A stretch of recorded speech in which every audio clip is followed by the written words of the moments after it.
कौसल्या सुप्रजा रामपूर्वा सन्ध्या प्रवर्तते उत्तिष्ठ नरशार्दूल कर्तव्यं दैवमात्मिकम् कौसल्या सुप्रजा रामपूर्वा सन्ध्या प्रवर्तते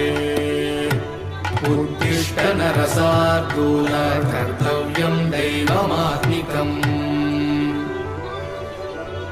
उत्तिष्ठोत्तिष्ठ गोविन्द उत्तिष्ठ गरुडध्वज उत्तिष्ठ कमलाकान्त त्रैलोक्यं मङ्गलं कुरु मातः समस्तजगतां मधुकैटभारे वक्षो विहारिणि मनोहर दिव्यमूर्ते